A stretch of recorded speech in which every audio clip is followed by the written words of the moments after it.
Hi, it's time for Street Talk, your voice and your views on the issues in the news. The son of assassinated former Pakistani Prime Minister Benazir Bhutto has denied having any immediate leadership aspirations. Bilawal Bhutto says he became co-chairman of the Pakistan People's Party to answer a call of duty. It was a moment of crisis. Pakistan was burning. We needed to show a united front and we needed to quell the violence. The 19-year-old said he hoped to be called again to lead. Jamal in England questions the teenager's decision to get politically involved. Benazir's son has no idea of Pakistani politics. He has spent most of his life in England living a playboy lifestyle. The PPP should have appointed an experienced politician, not a member of the Bhutto family. It looks like the tool of a family dynasty. Paul in England thinks Bilawal might be the tonic that Pakistanis need. It may encourage them by giving them the belief that Benazir Bhutto's legacy did not die with her. But Laura in the US isn't so sure about that. Every time I see him on the news, he looks completely overwhelmed. I'm not sure he is up to the job. He's very young, and at this point in Pakistan, the issue requires somebody with a great deal of courage, intelligence, and experience. Well, relatives in politics seem to be the flavor of the month. As one man tries to become the next American president, it seems his cousin is hoping for Kenya's top job.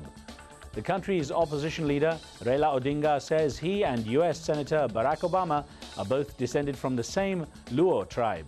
Obama hasn't talked about this apparent family connection, but it seems he is interested in the current crisis in Kenya.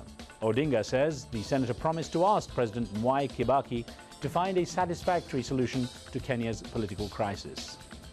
One of our viewers in the US thinks Obama has other priorities even if he's successful in his presidential bid.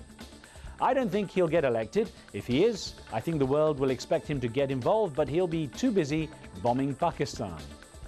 David in the UK is a little more optimistic. He is a new generation who have been influenced by the events of the post-Cold War period rather than before, so may take the politics of Africa more seriously.